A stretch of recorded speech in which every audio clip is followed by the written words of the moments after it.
Assalamualaikum warahmatullahi wabarakatuh. Perkenalkan, saya Ferry Susanti, mahasiswa PTG Daljab Angkatan 1 tahun 2020 Universitas Sriwijaya. Hari ini, tanggal 17 November 2020, saya akan melaksanakan praktik kegiatan mengajar. Dan ini adalah kartu peserta saya. Terima kasih.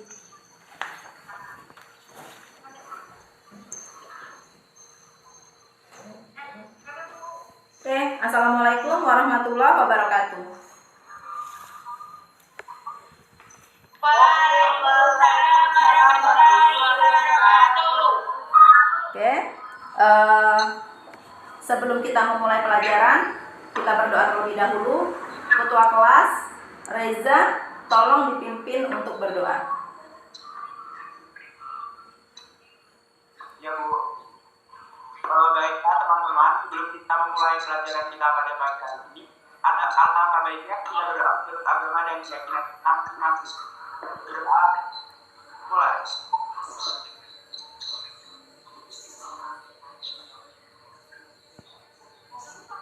Doa selesai. Baiklah anak-anak ya, sebelum kita lanjutkan, kita absen terlebih dahulu. Silahkan kalian tulis nama kalian di grup WA sebagai presensi kehadiran. Oke, berikutnya anak-anak ya, tolong kita belajar dengan sungguh-sungguh ya. Suara ibu kedengeran? Suara ibu terdengar jelas?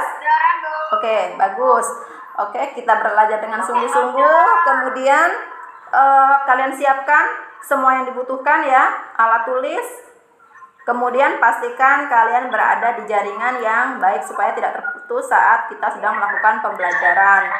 Oke anak-anak, tetap semangat ya. Ingat, selalu berpikir positif agar imun tubuh kita meningkat. Dengan imun tubuh yang kuat, maka kita bisa terhindar dari segala penyakit, termasuk virus corona yang saat ini tengah melanda dunia, termasuk di negeri kita, sehingga kita saat ini harus melakukan pembelajaran secara daring. Oke anak-anak ya, masih ingat materi sebelumnya kita belajar tentang apa?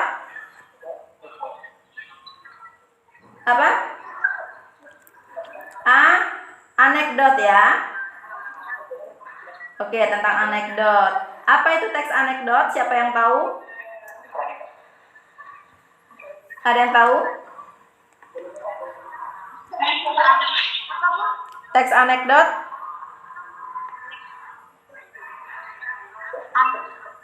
Oke, ada yang tahu? Ya, anekdot adalah cerita singkat yang mengandung unsur kelucuan dan isinya berisi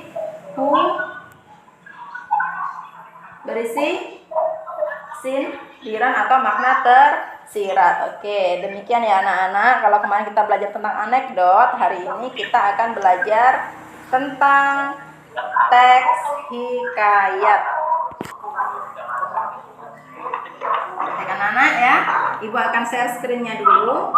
Kompetensi dasar kita pada pembelajaran hari ini yaitu mengidentifikasi nilai-nilai dan isi yang terkandung di dalam cerita hikayat, baik lisan maupun tulisan. Dan tujuan pembelajaran kita adalah melalui proses pembelajaran materi teks hikayat dengan menggunakan model pembelajaran discovery learning, kalian diharapkan mampu bekerja sama dalam kelompok untuk menentukan isi pokok dalam hikayat dengan teliti dan baik, kemudian dapat menemukan karakteristik hikayat dengan baik dan tepat, dan kemudian dapat mengidentifikasi nilai-nilai yang terkandung dalam hikayat dengan cermat dan tepat. Selanjutnya, garis besar kegiatan kita yang pertama itu adalah Ibu akan memberikan link soal untuk menguji kemampuan awal kalian. Berikutnya, kita akan belajar secara berkelompok dengan panduan LKPD. Nanti LKPD-nya akan Ibu sampaikan melalui WA. Kemudian, kalian akan mengamati teks hikayat Bunga Kemuning yang sudah diidentifikasi isi pokok, karakteristik, dan nilai-nilainya. Kemudian kalian akan mengamati dan mengidentifikasi pertanyaan mengenai teks hikayat yang berjudul Hikayat Indra Bangsawan di dalam LKPD. Kemudian kalian akan mencari berbagai informasi. Nanti Ibu akan berikan materi ya, bahan ajar handout, dan Ibu akan kirimkan ke WA. Kemudian nanti kalian akan mengolah informasi. Kemudian kalian akan memverifikasi dengan cara presentasi. Dan kalian akan menyimpulkan hasil presentasi. Dan yang terakhir kita akan melaksanakan tes evaluasi akhir. Kita mulai saja ya dengan kegiatan kita yang pertama. Ibu akan mengirimkan link soal terlebih dahulu.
Sudah dikirim semuanya.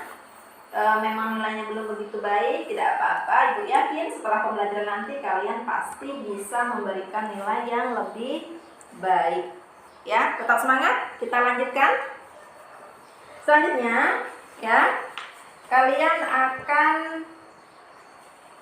membaca teks hikayat yang berjudul Hikayat Bunga Kemuning. Dalam hikayat ini sudah ada identifikasi nilai-nilainya. Coba Tania ada?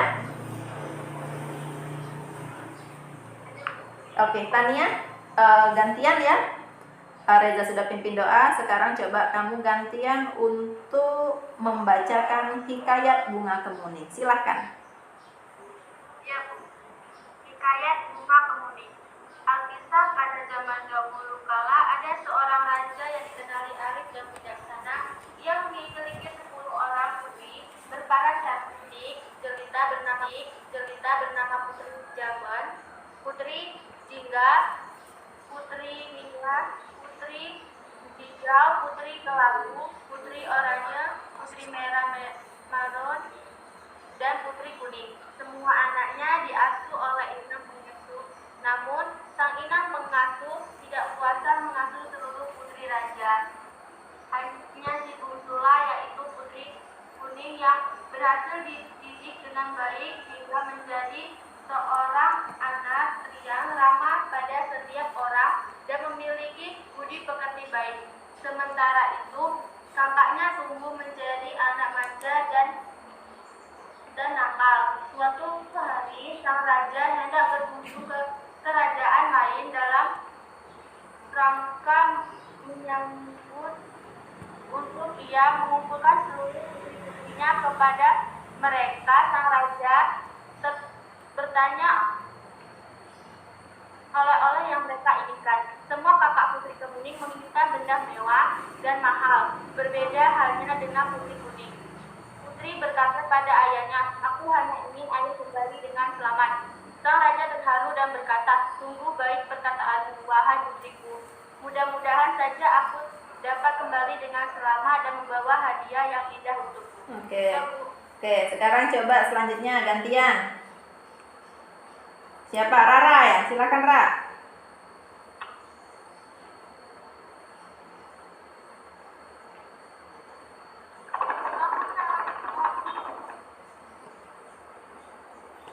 Oke, Reza.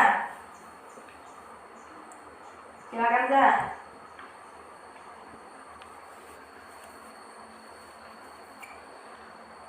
Singkat cerita, setelah sang raja dan pergi kelakuan anak-anaknya malah menjadi semakin nakal dan malas. Bukannya bersedih, mereka malah merasa gembira karena selain sang raja, di salah satu kerajaan tidak ada yang berani melarang. Kesempatan ini mereka pergunakan untuk membentak dan menyuruh para inang pelayan sekedar hati. Para inang pun menjadi sibuk sehingga tidak sempat membersihkan taman istana kesayangan sang raja. Melihat hal itu, Putri Kuning segera mengambil sapu dan mulai membersihkan taman kesayangan ayahnya. Ya, lanjut. Sedikit lagi.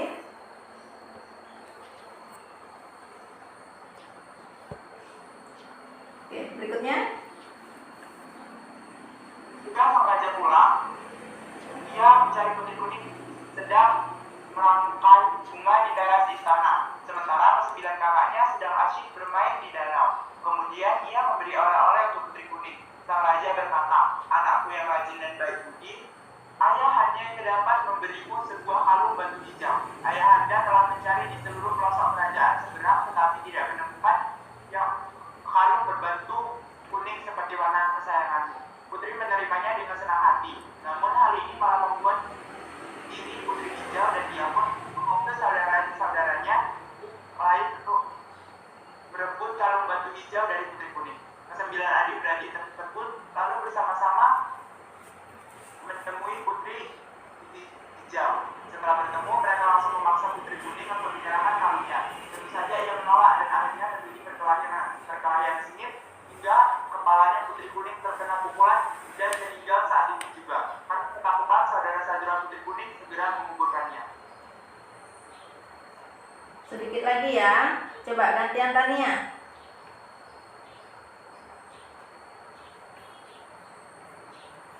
Sore harinya, entah mengapa, sang raja merasa kangen dan ingin berbincang dengan Putri Kuning. Sedangkan di sana tempatnya dia sendiri.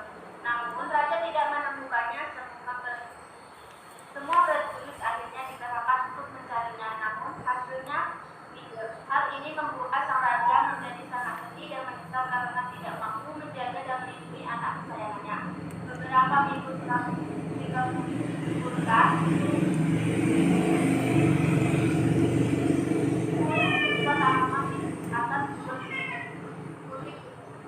tanaman apa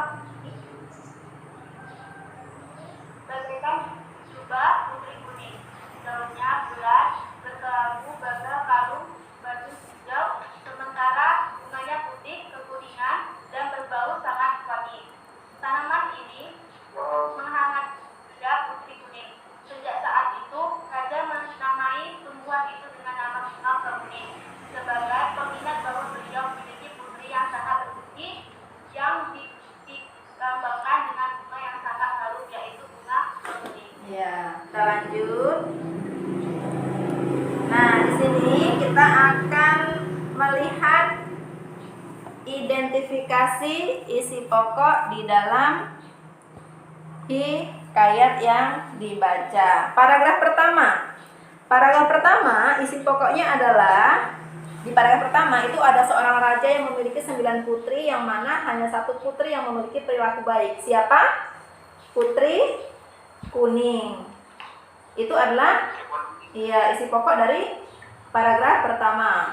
Isi pokok paragraf kedua yaitu suatu hari raja ingin pergi ke kerajaan lain dan menawarkan oleh-oleh apa yang diinginkan ke 9 putrinya.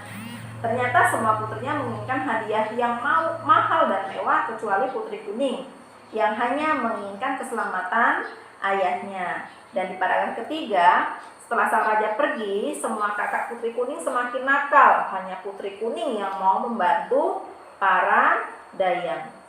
Di paragraf keempat, sang raja akhirnya pulang dan memberikan Putri Kuning hadiah kalung batu hijau yang membuat salah satu kakaknya iri.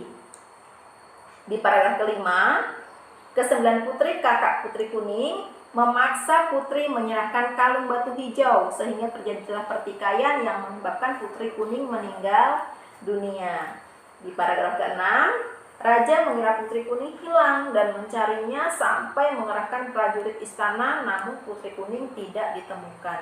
Dan di paragraf ke-7, tiba-tiba di kuburan Putri Kuning tumbuh bunga yang sangat harum dan raja menamainya bunga kemuning sebagai lambang kebaikan Putri Kuning putri kesayangnya. Itu adalah isi pokok dari hikayat yang dibaca. Nanti kalian akan belajar mengidentifikasi isi pokok dari hikayat Indra Bangsawan. Kemudian ada ciri-ciri atau karakteristik yang bisa kita temukan dalam cerita itu. Apa saja yang pertama? Ada yang tahu? Anonim. Anonim. Apa itu anonim? Tidak ada nama pengarangannya. Iya, tidak ada nama pengarangnya. Apa lagi? Apa lagi? Selain anonim? Istana sentris, Bu. Istana sentris. Kenapa kamu katakan istana sentris? Karena cerita itu terjadi di kerajaan istana. Iya, karena cerita itu berada di kerajaan atau istana. Ada lagi?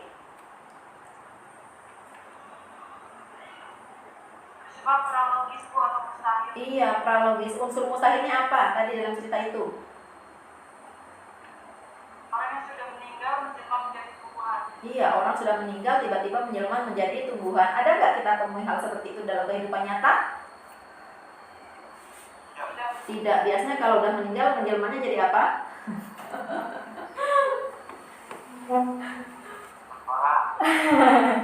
Iya ya, jadi nggak ada ya. Itu dinamakan unsur prologis. Ada lagi unsur yang lain? Tidak ada ya. Kita hanya menemukan 3 karakteristik dari hikayat. Berikutnya, nilai-nilai apa yang terkandung di dalam hikayat tersebut? Ada yang tahu? Silakan kalau yang mau menjawab. Nilai religinya apa? Iya, silakan.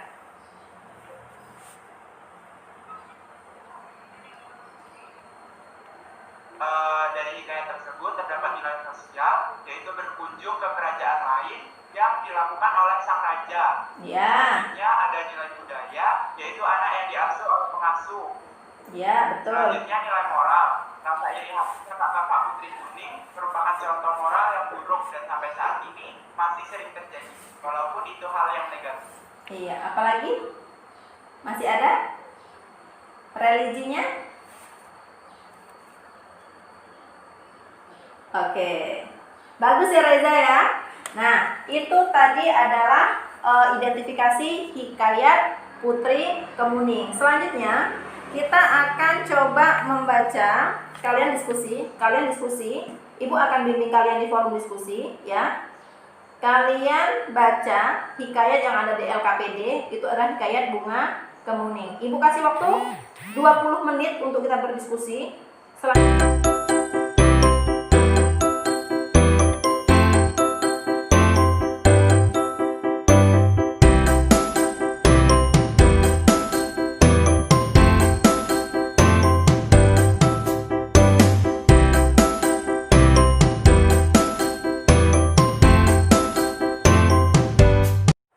Bisa kita presentasikan?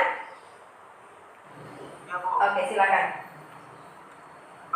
Indra Bangsawan mampu mengalahkan raksasa beraksa yang gagah perkasa.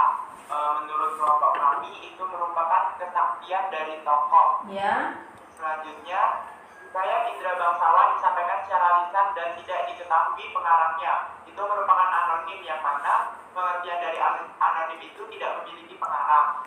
Selanjutnya, ini melahirkan 2 orang anak kembar laki-laki, adapun yang tua keluarnya dengan panah dan yang muda keluar dengan pedang. Itu merupakan prologis atau mustahil yang mana hal tersebut tidak mungkin terjadi di kehidupan nyata, karena seorang laki mengeluarkan dengan pedang dan panah. Selanjutnya adalah tokoh utama cerita adalah raja, permaisuri, dan pangeran dengan latar tempatnya sebuah istana. Itu merupakan istana sentris yang mana hal tersebut terjadi di dalam istana. Oke, bagus sekali. Nilai-nilainya? Pertanyaan yang kedua, nilai-nilainya raja dan permaisuri memperbanyak doa dan sedekah pada fakir miskin sebagai bentuk permohonan kepada Tuhan. Itu merupakan nilai dari agama. Selanjutnya, alasannya karena hal tersebut meminta kepada Sang Pencipta untuk keinginannya. Selanjutnya adalah Syafri dan Indra Bangsawan berusaha sepenuh hati untuk memenuhi keinginan ayahnya, memiliki bulu perindu menunjukkan buktinya kepada orang tua. Itu merupakan nilai moral yang mana hal itu merupakan bentuk bakti dari seorang anak kepada orang tuanya. putranya. Ya. Jika seorang raja memiliki putra lebih dari satu, maka raja harus mencari tahu siapa yang paling gagah dan kuat. Itulah yang akan menggantikan tahta rajanya. Itu merupakan nilai budaya, yang mana itu merupakan kebudayaan yang sudah dibagikan dari kakeknya turun temurun seperti itu. Iya. Selanjutnya adalah indra bangsawan dan syabari bersama untuk mendapatkan bulu kerindu yang diinginkan ayah mereka. Saat itu merupakan nilai yang mana untuk kerjasama merupakan nilai sosial dalam kehidupan kita sehari-hari.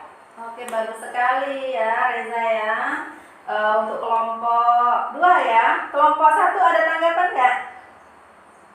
Kelompok 1 Rafli, ada tanggapan untuk presentasi yang disampaikan oleh Reza? Rafli, bagaimana, ada tanggapan? Tidak. Cukup ya, sama jawabannya? Ya, bagus sekali ya. Jadi demikian tadi ya, ciri-ciri dan karakteristik yang ada di dalam hikayat. Sekarang isi pokoknya, ada yang bisa menceritakan sedikit isi pokok apa yang disampaikan atau apa yang diceritakan di dalam hikayat Indra Bangsawan. Coba menceritakan tentang apa Indra Bangsawan? Indra Bangsawan dan Syabari. Iya, lanjut. Kalau paragraf yang kedua itu, meski Baginda Raja bingung menentukan calon penggantinya, sebagai raja beliau tetap menyuruh kedua putranya untuk menuntut ilmu agar layak menjadi raja. Bagus, lanjut. Kalau yang ketiga, Syabari dan Indra Bangsawan pergi mencari bulu kerindu. Untuk paragraf 4, Syabari dan Indra Bangsawan berpisah karena hujan badai. Paragraf kelima itu, Syabari yang pasrah kepada Tuhan. Ya. Berikutnya paragraf ke-6. Sesampainya di taman, Syabari menoleh dendam dan keluarlah Ratna Sari dan dayang-dayangnya dan menahan karena saling menyerang oleh Syabari. Ya. Paragraf ke-7, Indra Bangsawan bertemu dengan raksasa yang menjadi netizen dan bercerita bahwa dia negeri akan berasal dari Raja Kabir. Untuk paragraf yang ke-8 yaitu, dia disebutkan bahwa dengan selesai dari Bu Raksa dan dapat memberikan air susu harimau yang baru saja dan akan dilakukan dengan menangkap dari yang sudah berakhir. Untuk paragraf yang ke-9, kita berbicara siapa yang sudah berusia harimau akan menikah dengan Tuan Putri. Ya. Untuk paragraf yang ke-10, kesaksian Sinta telah kembali seperti dahulu kala. Paragraf yang ke-9, anak raja menemui Indra meminta susu harimau tetapi oleh Tuhan diberikan susu kambing. Nah, paragraf yang terakhir yaitu Indra Bangsawan menyerahkan putri dan juga raksa dan kemudian Raja Kabir mengumumkan hari pernikahan Indra Bangsawan dan Putri Malas. Oke, bagus. Ya. Jadi lengkap ya. Itu adalah isi pokok dari hikayat Indra Bangsawan. Dan dari isi pokok itulah kita bisa membuat cerita versi kita sendiri ya. Nah, itu tadi sudah selesai diskusi kita ya. Kalian silahkan kalian data ya hasil diskusi ini, kemudian kalian buat kesimpulannya ya. Kesimpulannya nanti kalian tulis di buku tugas dan kalian kirim, jadi per kelompok ya. Kalian kirim ke grup WA. Sampai di sini paham? Paham.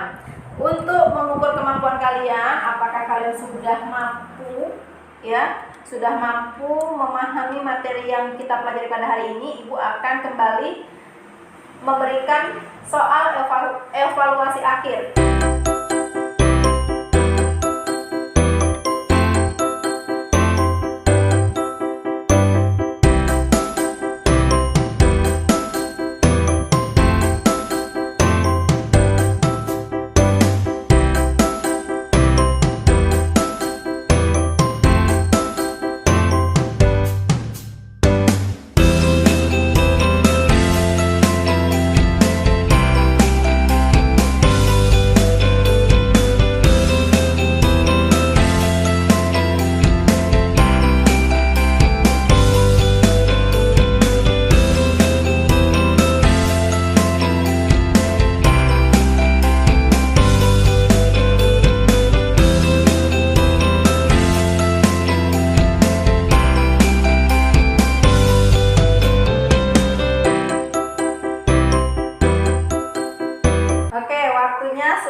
selesai. Yang belum dikirimkan screenannya, Ibu masih menunggu untuk dikirimkan screenshotnya ya. Kita sudah di penghujung pembelajaran. Sebelum kita mengakhiri, kita akan menyimpulkan dulu ya. Jadi materi pada hari ini yaitu tentang teks hikayat, di mana dalam hikayat itu ada karakteristik dan nilai-nilai yang terkandung dalamnya. Karakteristiknya ada anonim, pralogis, menunjukkan kesaktian tokoh-tokohnya dan bersifat istana sentris, dan selain itu juga ada nilai-nilai yang ada di dalam hikayat, yaitu nilai moral, nilai sosial, nilai budaya, dan nilai agama, yang kesemua nilai itu masih kita temukan di dalam kehidupan kita sehari-hari pada saat sekarang ini ya. Jangan lupa ya untuk mengaplikasikan nilai-nilai yang baik di dalam kehidupan kita sehari-hari, karena sesungguhnya pembelajaran itu adalah untuk memperbaiki moral atau perilaku kita. Untuk berikutnya, refleksi kita hari ini, apa kekurangan dan kelebihan dari pembelajaran kita? Tania, kelebihannya?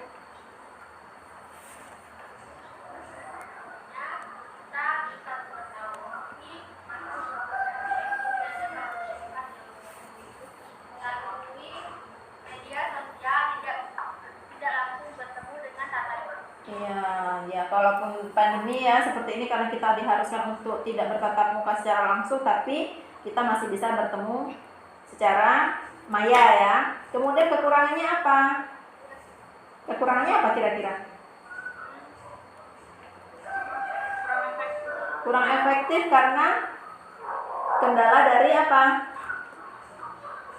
Jaringan dan paket ya. Jaringan dan paket, dimana kita sepertinya harus sedia paket dan sedia jaringan yang baik. Mudah-mudahan pandemi segera berlalu dan kita bisa cepat-cepat untuk tatap muka secara langsung ya. Udah kangen kan ketemu sama guru-guru dan teman-temanmu? Lebih dari kangen, Bu. Lebih dari kangen, apalagi yang kelas 10 ya. Yang kelas 10 itu sama sekali belum ketemu mungkin ya. Hanya sekali, 2 kali udah daring lagi. Sekali, 2 kali udah daring lagi, kayak gitu ya. Kita berdoa semoga pandemi Baru 2 minggu baru dari lagi. Baru 2 minggu. Kemarin katanya rencana udah mau masuk, nggak taunya nggak jadi ya. Oke, nggak apa-apa. Tetap semangat, jaga kesehatan ya. Kemudian untuk materi berikutnya ya, kalian persiapkan di rumah. Kalian pelajari materi tentang perbandingan atau membandingkan antara hikayat dengan cerpen. Kalian baca ya, kalian baca, kemudian nanti untuk pertemuan berikutnya kita bisa siap dalam menyambut pelajaran yang berikutnya ya. Demikian anak-anak, sampai di sini mungkin ada pertanyaan? Tidak ya. Jangan lupa yang belum kirim screenshot hasil evaluasi segera dikirimkan hasilnya ya.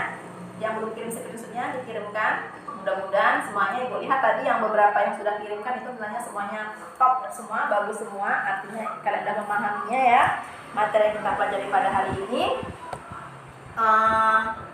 Kemudian Ibu harap kalian tetap menjaga kesehatan, tetap semangat, jangan kasih kendor, tetap berpakai masker, jaga jarak, rajin cuci tangan, berpikir positif supaya tubuh kita tetap memberikan imun yang kuat.